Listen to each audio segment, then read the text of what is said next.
Hello to you and welcome to another edition of TechPlus with myself, Eon, and also Kaine, as we talk about all the big stories this week in technology from all over the world. Kaine, hello, welcome back. What a great Saturday. Yes, what a great Saturday. It's Oyster Festival time. The roads are nice and busy. The weather's not too bad.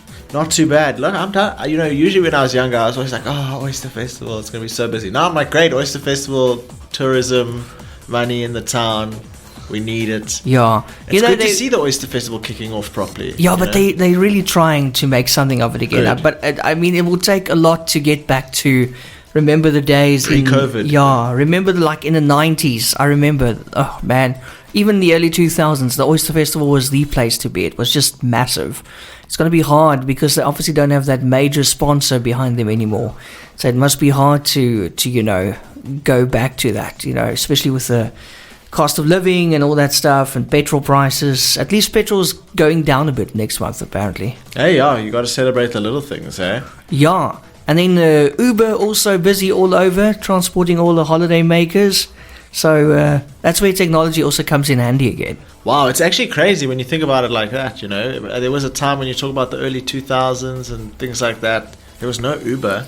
Yeah. There's no book a cab via your mobile phone. No. It arrives. You don't even have to speak to the driver to get to where you're going. There's not even... Yeah, you just have to jump on the back of a bucky and hope you go to the right place. Imagine you told someone like 20 years ago, you would randomly just go on a device, send out a message, get into a stranger's car, and they'd take you wherever you want to go. Exactly what your parents told you not to do. Hey?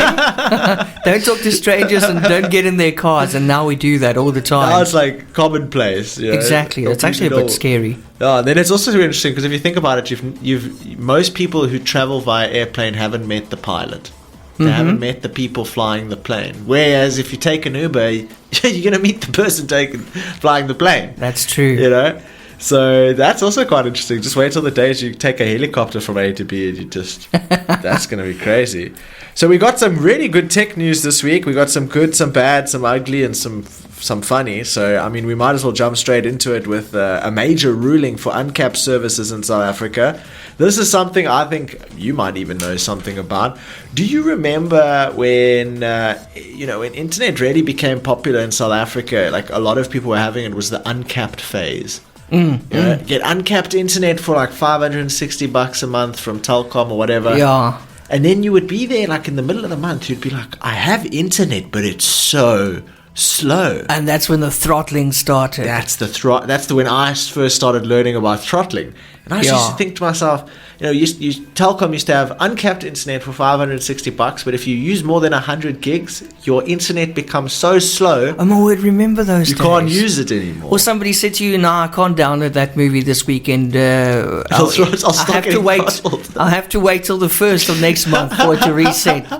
I'm uncapped, sorry. I mean, I'm capped. Uncapped is capped, Yeah, oh no, shame, have you got capped? No, I've got uncapped. I've got uncapped, but I'm getting throttled. But there was still that throttle, and they didn't even tell you when you signed up for it. The throttle was bad. I mean, you would have like a 4 megabyte per second connection that would be reduced to like 0.2. Yeah, it was already not much. Like you see a progress bar for an email coming in. That's where you know. It's like an estimate to download your email. 2 hours for a text-based email. So that's what we had to deal with. It's crazy. It is mad, but I think it hasn't disappeared fully. In fact, there's been a major ruling for South African uncapped services in South Africa. The Advertising Regulatory Board, or ARB, has ruled against Melon Mobile over not advertising uncapped packages that are not genuinely uncapped. Rewind. Have you ever heard of Melon Mobile before?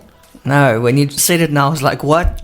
Was I sleeping? This was a super interesting experience for me. When I went to Dubai, the first thing that I did as I landed is I went and bought a SIM card. Just like I do when I travel all the time. Step 1, get a SIM card. Step 2, reach out and contact everyone and be able to connect a little bit easier. And I ended up getting a SIM card, but they have weird packages there. You can get like uncapped internet, but for 5 days, for example. Oh, wow. Okay. Right? So I ended up getting some internet, and a friend of mine said to me, why did you buy a SIM card? I was like, how else do you get internet? They're like, just eSIM it. Ah, that's built into the phone. And he was like, well, I was like, what do you mean eSIM it? He's like, bro, check this app. Shows me an app. Literally, you can get an eSIM, which is just like a digital SIM. Yeah. You don't need to put anything into your phone. That's so cool. And you basically can get a service from many different service providers in all different countries. Wow. Directly from your phone. You just go, you submit your identifying documents so that they can verify you are who you say you are, and bang, you pay a couple dollars and you're tethered to internet. So it's like a virtual SIM. Yeah, and it installs like a SIM. You turn it off and on like a SIM. Wow. It operates just like a SIM. Does it give you a cell phone number? Cell phone number, Wow. 100% like a SIM. 100% like a SIM, but you don't have to actually and trust me, when we talk about a difficult surgical procedure, that's taking the cover off of your phone and getting the SIM card tray out. You need to be like an Anglican or. I remember with the older phones, the battery used to fall out. Remember when you used to drop your phone and it just went in like 11 different directions? Yeah, it's like a parachute. The battery went out first. Like shock absorption. The battery would just shoot out. So when I came back to South Africa, I realized that we actually have an eSIM provider in South Africa. Whoa. That is also, you can get an eSIM from Telkom, but you're going to have to go into Telkom. Okay. You're going to have to go do that whole process, which kind of defeats the point of an eSIM. Exactly, yeah. So I found Melon Mobile, and Melon Mobile was an eSIM provider. Whoa. Same process. Just tap a few buttons on your phone, and you got a cellular contract. Can it be any phone? Any phone. So you don't need like a little thingy. Well, I think it needs to be able. able to support eSIMs. Okay. I think how would you know that it supports eSIM? I wonder. Oh, that's tough. There are a few warnings here and there that are like, if your phone doesn't support eSIM, that's not going to work for you. If you add the eSIM, and if you remove it once, you can't re-add the eSIM again. So there's a few interesting parameters that one has to abide by. But Melon Mobile, what I found interesting about that is I got the service. It was an eSIM. I scanned a QR code. The eSIM was installed on my phone. I could use the internet. Absolutely no problem. And what the phone said on the top left-hand corner said MTN. Whoa, that's so it's cool. like Melon Mobile is piggybacking off of MTN. Just like Cell C to in the early provide a days. service, this eSIM service. Okay, well that's cool. So imagine my surprise going online and seeing, hey, here is the ARB, the Advertising Regulatory Board, ruling against Melon Mobile. Shame, man. And I was like, what happened? Well, apparently the ruling further clarifies how the industry regulators allow network operators to use the term, quote unquote, uncapped in their marketing material. The complainant, Alex Gazlo, submitted a Melon Mobile advert for a bundle offering 50 gigabytes of data, uncapped minutes, and text messages for $5.99 per month. The ARB found in favor of Alex, who said Melon Mobile's claims of uncapped minutes and SMSs were false, as it implements a fair usage policy, or FUP, that hard caps minutes and SMSs once a certain threshold is met. Although Melon Mobile isn't an ARB member, it has submitted a response to the complaint to place all relevant facts before the regulator. However, it noted that it wouldn't submit it to the ARB jurisdiction. So essentially what is happening here is they're saying that's not really what they're doing. They're saying it's in the fine print, but apparently there's a big difference between uncapped and unlimited. Apparently, uncapped is permissible when throttling and implementing speed limitations, as one's connection is never completely severed. So the argument is you get internet, and it's uncapped because you never stop being able to connect, yet the speed at which you can connect is what is throttled. Yeah. Whereas unlimited implies that there are absolutely no limitations, regardless of what a customer consumes. So it's important to note that Melon Mobile has changed the wording on its products from uncapped to unlimited, and I think that's where the problem comes into play. But they're not the only ones to have done something like that. Apparently, back in the day, Vodacom also had an uncapped experiment. So apparently Vodacom recently started offering uncapped LTE products again through internet service provider Access, despite running into capacity problems with similar services last year. However, the company has said it has no plans to relaunch its own uncapped fixed wireless plans. Access launched its Vodacom fixed LTE uncapped plans in March at incredibly aggressive prices, starting at about 300 Rand per month for a 20 megabyte per second service uncapped, which is crazy, 300 Rand a month for uncapped internet. And as is typical for uncapped services on cellular networks, these plans have a strict fair usage policy. If subscribers exceed certain monthly data usage thresholds, their package's speed is throttled for the remainder of the month. Critically, they cannot be cut off from the internet on an uncapped package, only their speeds are temporarily impeded. And Vodacom has introduced uncapped LTE and 5G services in 2022, then tried to attach an underhanded concept it called hard locks to its fair launch policy, where the thresholds for the hard locks were very high, starting at 600 gigabytes. However, if you hit your hard lock limit, you would be cut off from the internet. So that's where I think it's quite interesting. Vodacom in 2022 offered an uncapped service, but when you hit your cap, which was 6 times larger than that of Telkom, they completely severed your internet connection. And that's where it's quite unfair if you think about it. But I don't really agree with the whole uncapped, unlimited. Like, just tell me exactly how it is. Don't sell it to me as an unlimited amount of internet, but if I use 100 gigs, it's unusable internet, you know? So it's definitely an advertising technique that businesses have used to try and, you know, go very far. And speaking of Vodacom, they actually just let go 631 staff. Oh, shoot. So Vodacom says it dismissed the staff and contractors and arrested 15 suspects for various irregular activities and fraud within the company. It was revealed in the network operator's annual results for the 2023-2024 financial year, and Vodacom says the staff faced disciplinary action for various reasons. So this isn't just, oh, we don't need you anymore, bye-bye. This is like, there's like internal conflicts and external conflicts where there's malicious activity going on, employees doing things. Sure. So it added that the cases were reported through various channels, including direct reports from customers, service providers, online reports, business referrals, Vodacom's fraud management system, and external whistleblowing. My Broadband asked the network operator if it could elaborate on some of the charges for those arrested and why it dismissed 631 employees. They went on to say that dismissible offences may vary significantly, ranging from assisting or being complicit in ID and SIM swap fraud to fraudulently providing free airtime to friends and family. Vodacom Group has zero tolerance for fraudulent activity on the network in each of their countries in which it operates. So I didn't really think that would be happening. You know, people, employees giving each other free airtime, assisting in fraudulent SIM swaps. I mean, that I just didn't think it would be 631, you know, strong, 15 arrests. I mean, arrests are pretty serious. Yeah. You know, you arresting your own employee is like, this guy's done something very wrong. Yeah, so it would be nice if you knew somebody at Vodacom, you know, because he would get free airtime from this guy. And now might be going to jail. But you know what, Kaine? You know, for those people, you know, you don't really have sympathy because they knew what they were getting into and they knew that their job was at risk. But you do feel sympathy for people like at Media 24. Remember last week we mentioned about all those newspapers, the printed versions that's going to close at the end of September. This week it was revealed up to 400 people at Media 24 will lose their jobs at the end of September. That's so because sad. of those newspapers closing. I mean, this is people who have to pay a rent, feed their children. They've got bills, they've got responsibilities. All of a sudden, no job. That's just terrible. And you know, in that vein, I think, yes, for me, I feel Vodacom does have to weed out all of the bad players in their staffing force.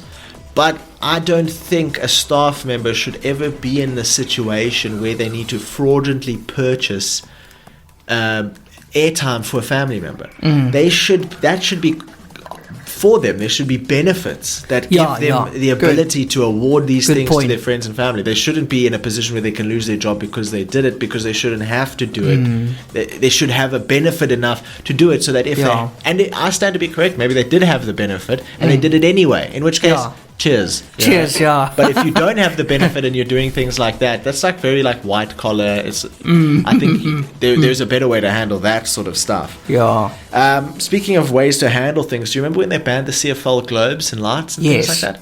Apparently some stores are still selling it. I'm still seeing those lights all over, And apparently they even have like court permission to basically remove all the inventory, sell out all the inventory. Okay, so if you already have stock, you can still sell all of it. But you can't order new stock. Correct, but I think it's even on a supplier level. Okay. So Pick n Pay has a supplier.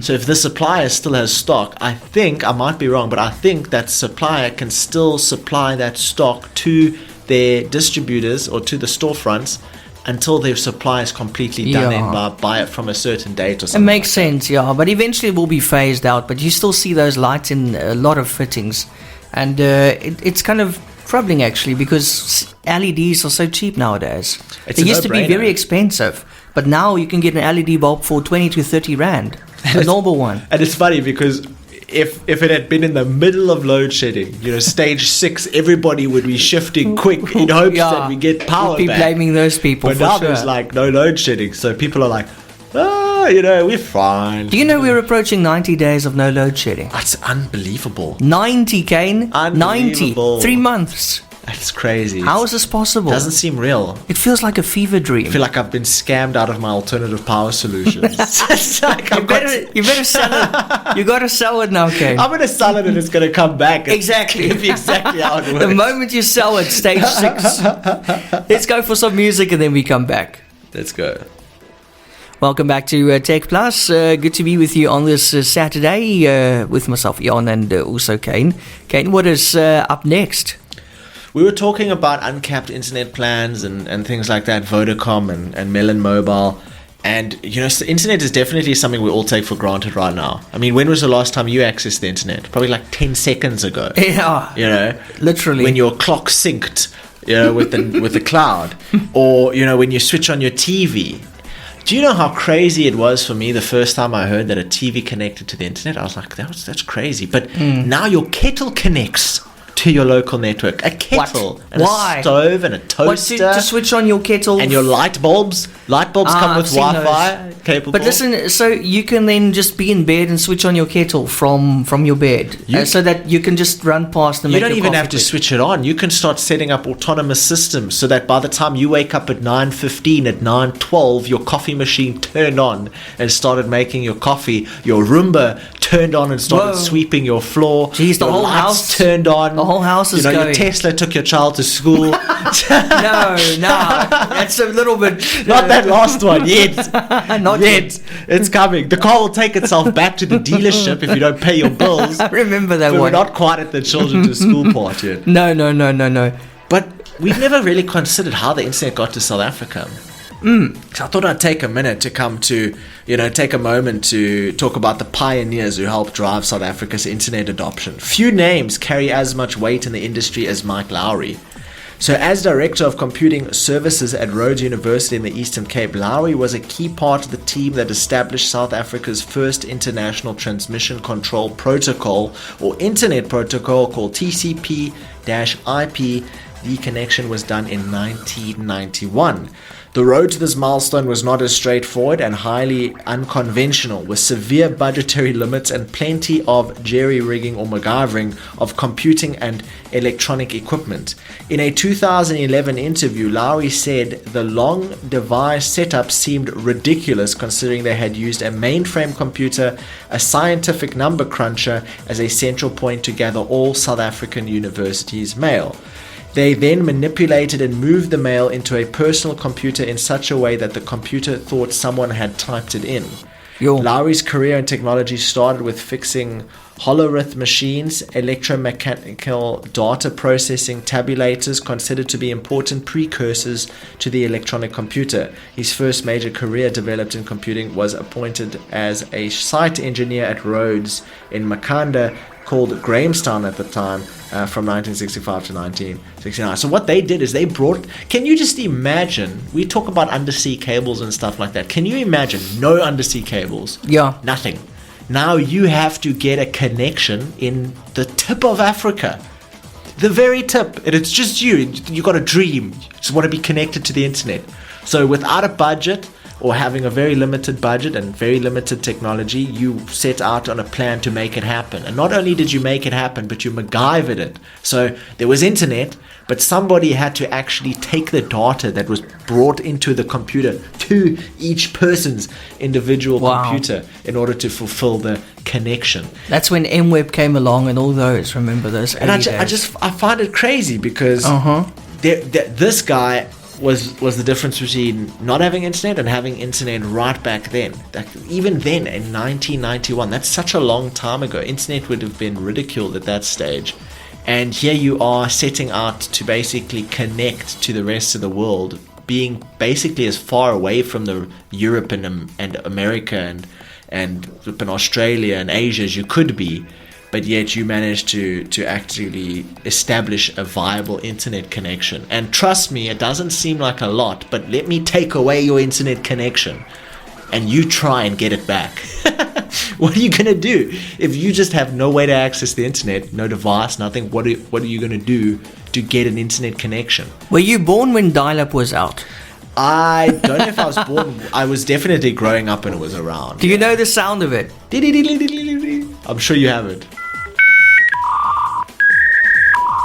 That is some truly brain-melting noises.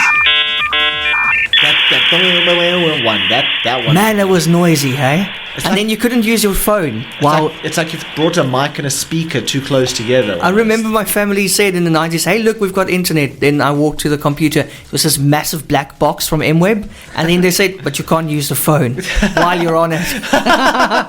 The days, that's how we started, eh? Look at it now. It's crazy. We've come a long way. Wow. And I mean, we can all agree the best way you can... let me ask you, what do you think is the best way you can connect to the internet today? Fiber or satellite? Device. Oh, via device. It's going to be a phone.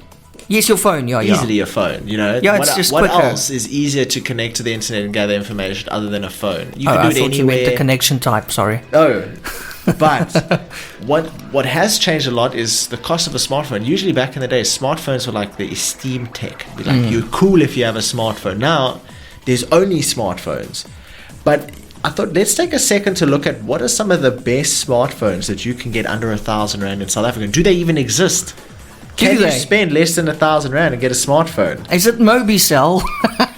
Bro, it is. No, are they still in existence? The first one is Mobicel IX. People are joking about Mobicel's phone camera quality. For 1,000 Rand, you get a Mobicel IX phone, which has a 6-inch LCD, an 8-core processor. Do you understand how crazy that is? For 1,000 Rand, you get an 8-core processor. I'm saying it's crazy because personal computers, Core 2 Duo, used to be what was in and hip. And now you're getting for 1,000 Rand a device, 1,000 Rand, less than groceries, you're getting an 8-core processor, 4 gigs of RAM, a 32 gigabytes of storage, 2 cameras, one at the back for 8 megapixel, one at the front for 5 megapixel, 4G capable, a USB port, and a 4,000 milliamp battery. It's not bad for the price, eh?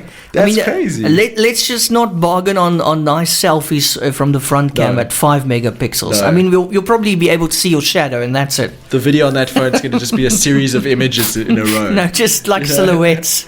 So there's also the Mobicel Z4 4G, which is also 1,000 Rand, basically the same specs. Then you have what a phone company I've never heard of called Stylo Comet 4G, which is also 1,000 Rand. You can get it from Pep. Okay. This has a 6-inch LCD, half the RAM, 2 gigs of RAM, 32 gigabyte strace. It has a 16 megapixel back camera, an 8 megapixel front camera. So it literally, that's really flippin' decent camera. I bought a DSLR camera in 2015 or 2014. That was 16 megapixel. Cost me like 11,000 Rand. It was ridiculous. 4G cellular, 2,800 milliamp battery. You can only get it at Pep. And then there's also the Stylo and Corsi Pro 4G. Very similar specs as well. Also 1,000 Rand. And then Hisense, the same people that make TVs, the U964, 800 Rand phone. You're going to get a 5-inch LCD, quad-core processor, 1 gig of RAM, 16 gigs of storage, 5 megapixel back camera, 2 megapixel front camera, 4G, and a 2,000 milliamp battery. Really, like we're talking the lowest of the low specs. For 200 Rand more, you're basically getting twice the phone, and we're still staying under 1,000 Rand. It's still under 1,000 Rand. You know, other nice budget phones also, but this goes over the 1,000 Rand mark, is a Xiaomi phone. Oh, Xiaomi. Yeah, I learned how to say it. I used to say Xiaomi and all that kind of stuff. Xiaomi is what I thought it was. Xiaomi. And then I went online and I watched interviews and I heard they said Xiaomi. Like, that's the TV smart box people. Yes. They also make phones, and they're decent phones, eh? Technology. Very nice phones, actually. I'm crazy. just surprised that Mobicel still exists, because even in the early 2000s they had cheaper phones that people had. Yes. Now they're still in existence, but with smartphones. So here's even something that I think you might find interesting. Another foldable is on the horizon. Foldable phone, Galaxy Fold. Ish, not a fan, eh? A new teaser for this phone called the Razor gives us a brief glimpse at the foldable and confirms a June 25th launch date. Leaks suggest that its cheaper counterpart will come with a larger cover screen, but the manufacturer of this phone is someone that you would only recognize if I said this. Hello Moto. Yes, Motorola. The funny thing is, when you said Razr now, I immediately thought of Motorola. Really, For some reason, It's called the Motorola Razr, and it's a foldable, just like the Samsung Galaxy Fold. But I haven't seen a Motorola phone hit the market noticeably in a decade. I had a Motorola phone in 2002 or something. I mean, that's a long time. 22 years ago. And when you switched it on, it went, hello, Moto. Hello, Moto. Yeah. And that was a nice phone, actually. It was a flip phone, I think. And it would do it in such a, like, hello, Moto. Like, yes, yeah. Such a, like, there was this plate of groovy. There would be this groovy tune and this guy with this hat on the phone, if I remember correctly. It's quite a nice phone, actually. Speaking of groovy tunes, is it time for a groovy tune? Oh, yes, it is. Let's go for some more music. Yes, so welcome back to TechPlus on this Saturday. It's the final stretch as we uncover this week's biggest tech stories. Kaine, what have you got for us next? So, have you bought anything else from Temu?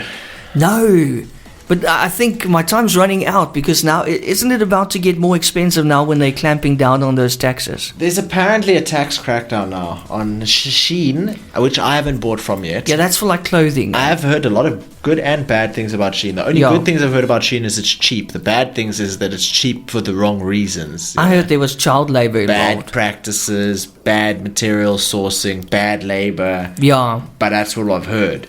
And Temu and Shein are very closely associated in the media, I've noticed. They're always talking about Shein and Temu. I don't know if they're owned by the same company, but that is something I've noticed. They're both Chinese brands or something. So some potential changes to duties on imported products are not meant to hurt customers, but rather level the playing field for local and international players. As you saw, you bought something off of Temu that I think was almost 3 times as expensive on Takealot, and the product on Takealot was inferior compared to that from the product from Temu. I think I was just lucky, eh? So to pay a third of the price for double the product, in my opinion, because I bought the Takealot product, you bought the Temu product, yours was far better than mine. Yo, really? So, that is crazy. That is absolutely insane. So apparently this particular tax law is going to come into place on small volume purchases. So if you're buying some clothes from overseas, or you're buying some, let's say, small electronics from overseas, your import tax is going to make it so that it's less logical to buy from overseas than it is to buy locally, which is pretty disappointing, because let vendors sell things for cheaper, because not everybody is under the same price point. And if I can get something that's a third of the price but it takes 2.5 weeks, and Takealot sells me something that's 3 times the price but I can get it in 2 days, there's a clear difference between those two vendors, and me as a customer should be able to choose. I shouldn't not be able to buy with the 2.5 week timeline because you've made it as expensive as Takealot.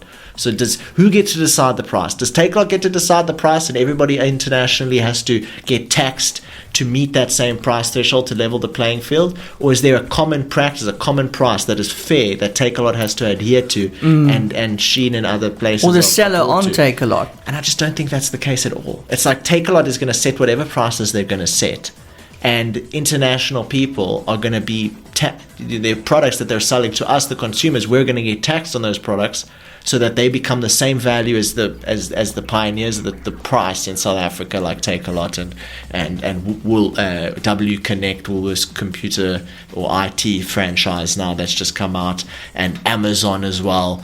And I don't think that is really a solution. Like I do think that we should support local businesses, but I don't think that supporting local businesses should be a derivative of increasing how much the consumer has to pay for products of the same nature that are coming from across the border. You're so right. It's a bit backwards, if you ask me. I agree with you. Yeah, we should be able to drive the prices of Takealot down, because we can afford to get things internationally. Yeah, but it is a very tricky system that I think has to be very well balanced before it gets out of hand. So maybe inevitably some regulation has to be put onto Temu and Shein so that other counterparts, maybe I start a business and an international counterpart just comes in like Alibaba and just makes my work 10 times harder. Because why does Alibaba get to exist but suddenly Temu is a problem? And it's because Temu can sell to me and you, whereas Alibaba is more so built to sell to the shop we're going to go to and buy from. You know, they're going to have like minimum orders of 450 versus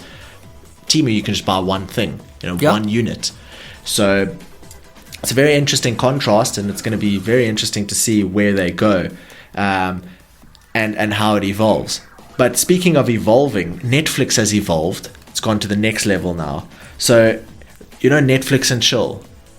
Now it's don't Netflix and spill, because Netflix has expanded into another avenue. Snacks. Oh, I thought alcohol was something. Okay, not yet. The company partnered with Popcorn Indiana on flavored popcorn you can buy at Walmart.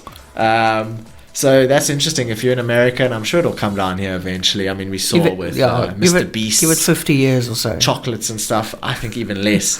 But we could definitely see some Netflix branded snacks at your local store. Get a Netflix. When you go to the store and you get the Netflix card. I remember. Now you get snacks with it. Your first month of full-on snack. I like that. That is quite funny, eh? Now, when you normally buy a PC, you go buy a computer, go buy a laptop. Anybody who's bought a laptop or has a laptop probably has a little stick on it that says Intel inside. It tells you. Yes, here it is. I found mine, yeah. You have one. Everybody has one. It's wise because most computers have an Intel chip. It has an Intel Core processor. And there's two main players. There's Intel and there's AMD.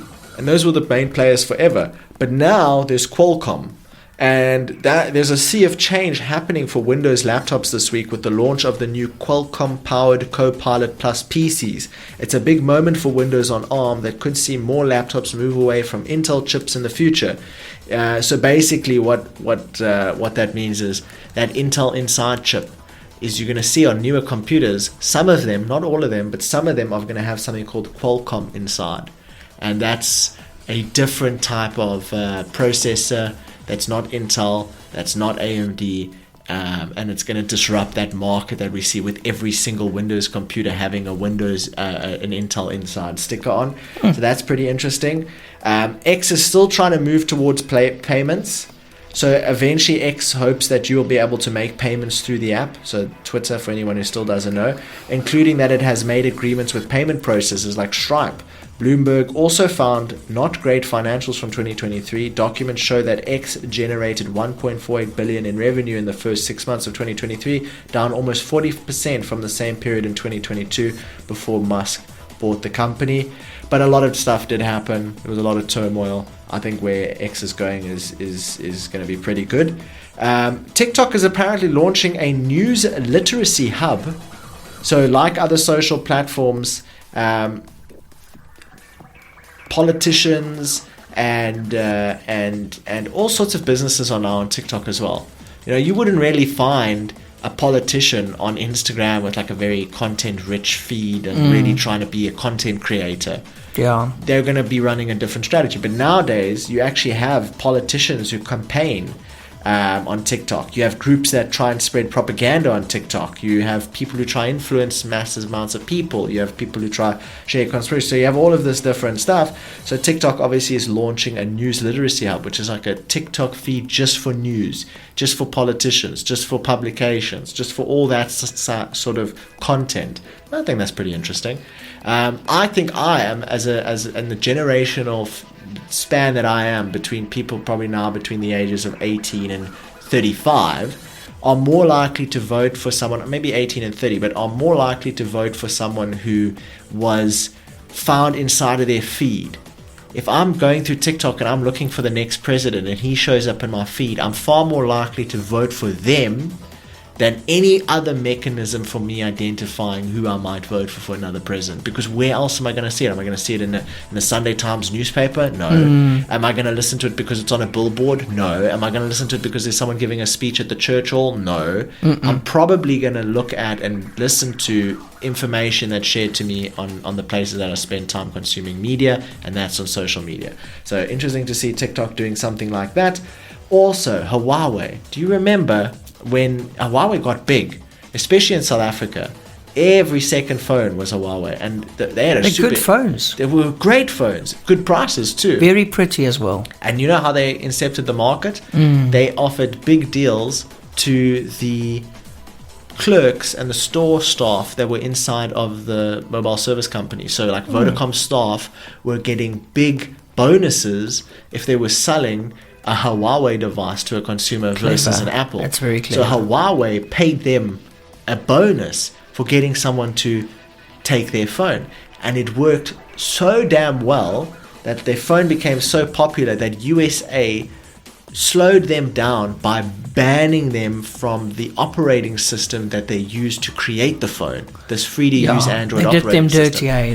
That was a massive blow for them. That was a massive blow. That slowed them down. I actually thought they wouldn't make it after that. I thought they were done. I was like, you kept the tech but removed the software. Yeah, so shame. Can you imagine being in Huawei's head office when you got that news? No, and it was... I would just go through the window. It's like a domino thing. It's like pulling on a thread from your shirt and just like pulling and where the shirt falls apart. I thought that was it, but apparently not, eh? No, well now Huawei's Google-less operating system has arrived. Chairman Richard Yu felt a bit full of himself at the launch of the company's Harmony OS Next beta on Friday. So he says, we have seized the opportunity to overtake our competitors on a bend by building an operating system that is self-controllable and secure. In just over a decade, we have achieved some milestones that as the Western countries took 3 to 4 decades to achieve. Something great that they've done. Basically, that's what he went on to say. So he's super proud. I think I'm pretty proud of them as well, coming out with their own operating system. Yeah, do it yourself. To do with Android, but nothing to do with iOS. Do it yourself. Give the Google and what's it, Android the finger. I mean, it stems from USA trying to defeat their competitors by cutting their legs off. That's what they want to do with TikTok as well. Yeah, they want to do that 100%. 100%. Whether they're going to succeed, that's the question. Well, the hard times make strong men, you know. So yeah, you made it hard for Huawei. It could have died, but if it doesn't die, it's stronger, and it didn't die, so it's stronger. And now, if they can survive that, they can survive anything. They can, and now you're in a situation where everybody who has an Huawei device that had like this Android half version that they couldn't use the same features, that's going to slowly phase away, and we'll see Huawei phones making more of an appearance now, and obviously on their Google-less OS, which I think will bring a lot of progress to their overall business model. Next up, we also have AI that's using less of Reddit. So anyone who knows, you can now do an AI search. So you can search Google, and if you search Google, you might get Google's AI giving you a little search summary. If you search Bing, you might get Bing AI giving you a little search summary. You get specific search engines that just give you AI search summaries. And a lot of them would lean on Reddit's database to give you answers. But the thing is, if anybody has gone to Reddit, the first thing you'll know is this is a toxic place. Like, it's not all kittens and rainbows on Reddit. So when a guy goes and makes a joke on Reddit, like someone asks a question and like someone comes in like having a bad day and he answers this question in a way, you end up with some pretty interesting results. So what happened on one occasion, which we've already spoken about, was someone went onto Reddit and said, this was years ago, someone went onto Reddit and said, every time I put my pizza in the oven, it keeps falling off. The cheese on my pizza keeps falling off. I actually had the same problem recently. Yeah. And they're like, how do I solve it? And some guy in the Reddit comments obviously came into this post and was like, it's simple. Get an edible non-toxic glue, like wood glue, and just glue the cheese down. And obviously it was a humorous answer. But now if like a week ago you searched one of the AI search engines and you said, how do I stop my cheese from falling off my pizza? They're going to tell you to put wood glue on it. Oh no. As a Google result. Yo. So with that in mind, some of Reddit's content has been slowly filtered out. Yeah. So more answers that you get from AI now on search results have less Reddit information. Okay, that's good. Because you could be told to put glue on your pizza. Could be fatal, eh? Jeez. Can you imagine someone listens to that? I can't believe it actually gave those word. answers. Because those are just personal answers. It's not factual. Have you read any of those? Google AI search results. I haven't had any of those funny ones. Definitely not glue on pizza. No, I haven't got funny ones, but I've got a lot of summaries that I've looked at in the past. Some of them work, it's not always right. Yeah, it's not always right, but you can see there's improvement. Definitely. It's just constantly learning. That's the magic of AI. It is, absolutely. And you know what's also quite magic is Amazon, which has now gotten rid of their air pillows in their boxes. So I don't know if you've ever seen what an air pillow looks like in a Take-A-Lot box, but it's basically Oh, yes. It's just a piece of plastic with air in it. Yeah. I've seen it. Take up space, basically. Yeah, those things are huge. So apparently Amazon is on track to fully remove plastic air pillows from its delivery packaging in North America. On Thursday, the company announced that it has replaced 95% of plastic air pillows with paper filler, and it plans to stop using plastic air packaging by the end of this year. I've seen some of these alternatives. It's almost like cardboard that's shredded. It feels like shredded cardboard, but it's still connected together. It's like shredded in the middle, and it's like if you imagine you put a piece of paper through a paper shredder, but only the middle. That's kind of what it's like. It's like shredded, but it's still connected in a way. Wow! And that becomes like a space-consuming. That's weird thing. Yeah, and it works really well. Maybe not as good as an air pillow because it's quite. At least not a sack of air anymore. Nothing like a bag of air to keep your products safe. The change will eliminate almost 15 billion plastic air pillows annually. 15 billion, according to Amazon. Now, I actually saw the other day, and I can't remember where it was, but there was a beach that had an oil spill. And they were looking at the waves coming in, and it was literally oil waves. It was waves filled with oil. That's horrible. It looked more like oil than water. Even the way that it fell, like the wave fell over, like didn't have that wave crash, splash, tumble. It just kind of just went splat. That's splat. That's horrible. And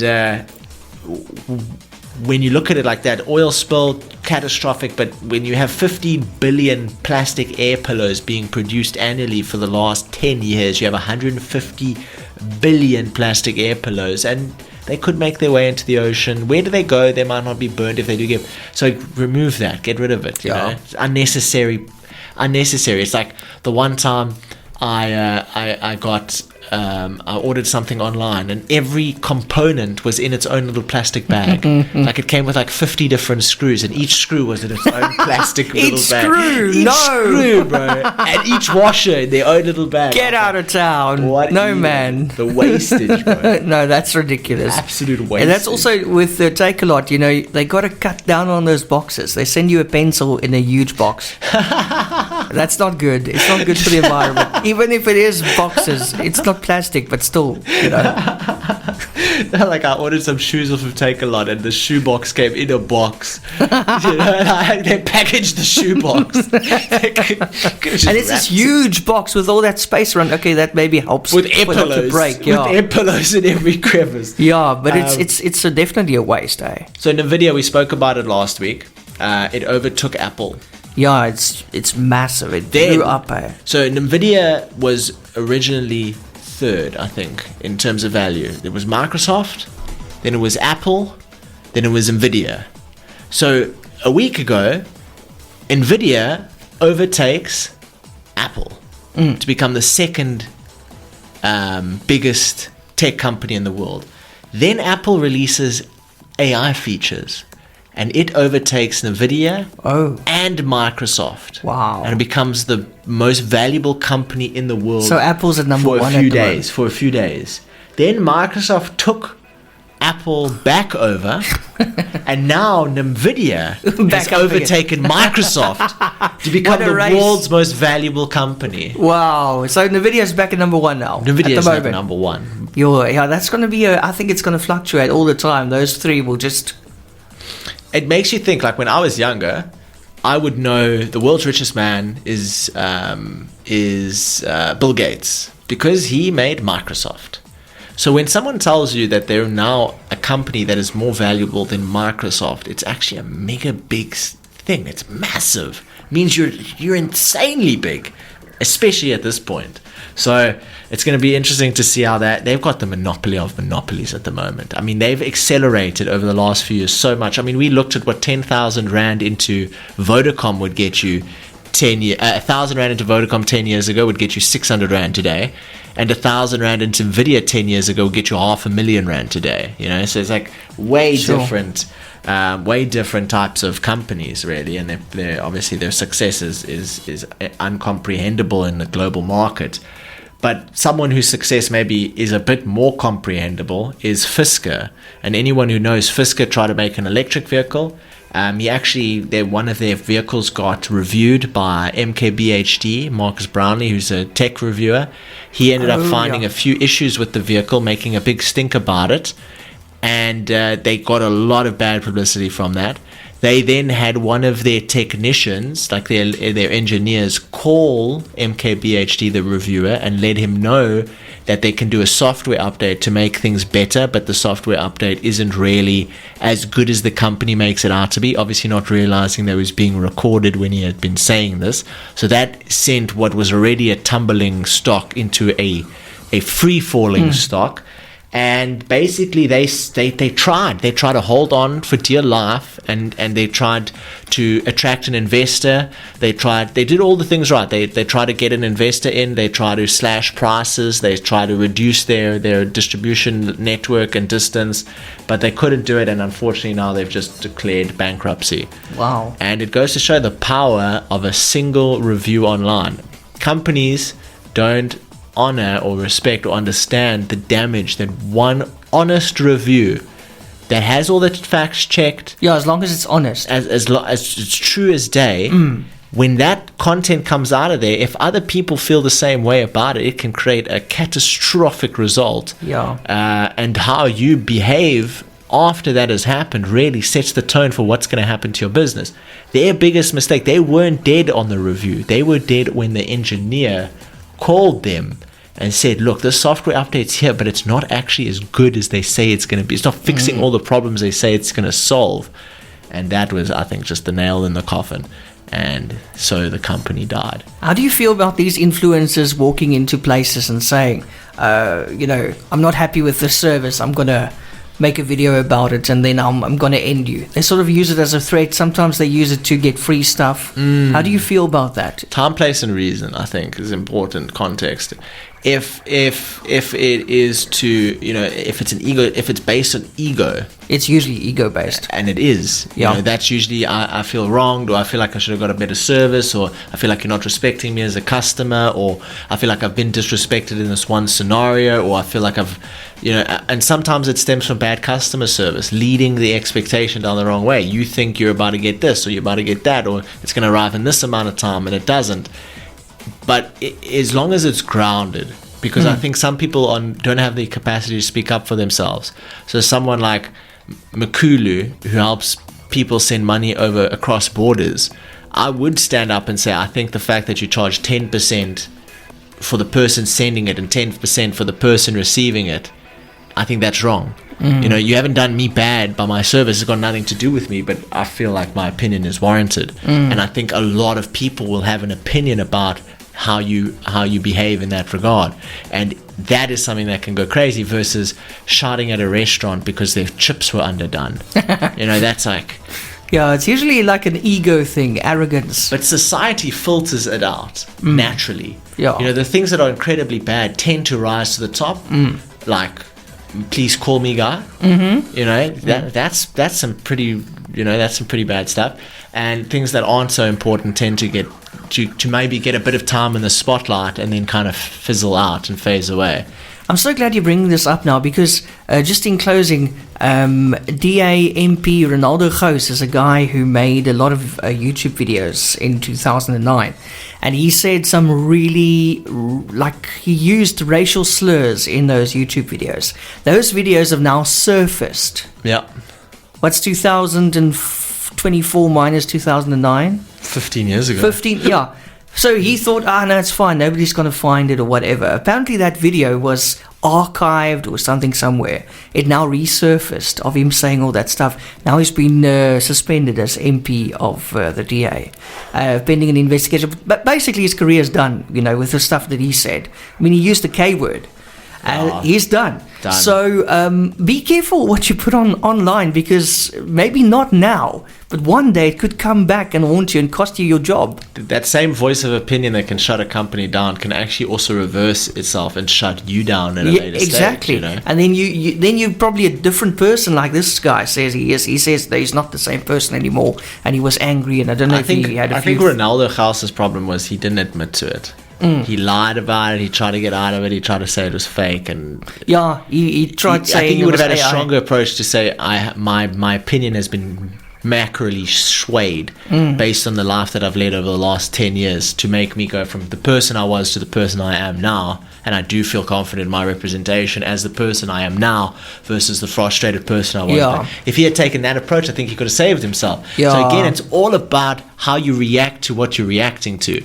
It's about how you engage in what has come in front of you. And I think this guy has got the brains. the company or the person has to respond in as equally professional way as the person voicing the problem. And normally the person who's the least professional is going to get, going to fall short.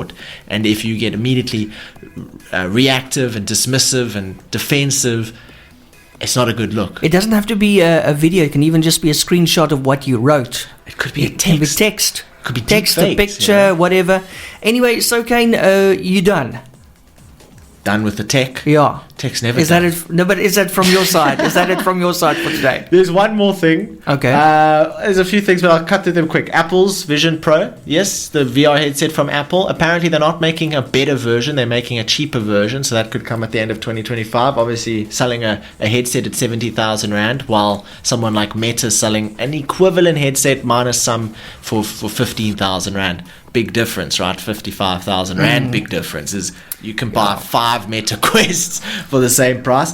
So that's going to be very interesting. Starlink just released a new piece of tech, a 1 kg laptop-sized satellite device that is portable, that you can just put out anywhere and get internet in under 5 minutes. Must it be outside? You can do it anywhere, inside, outside, Wow. whatever you want. It's just a portable little device in your backpack. That's so cool. That you plug in with a USB cable into My your computer. word. And can survive a couple hours Wow. with like a 10,000 milliamp battery. So that's the future Wow. for Starlink. Just a little portable, little laptop kind of looking thing that you just open up and boom, you've got internet. That's amazing. From the sky, you've got space network internet. Sure.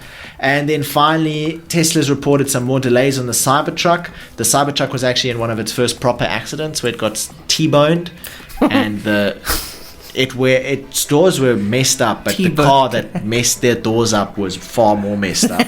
It was not looking good. I mean, that's what happens when you drive into like a 7,000 pound vehicle made of aluminium. Yeah. I don't even know what it's made of.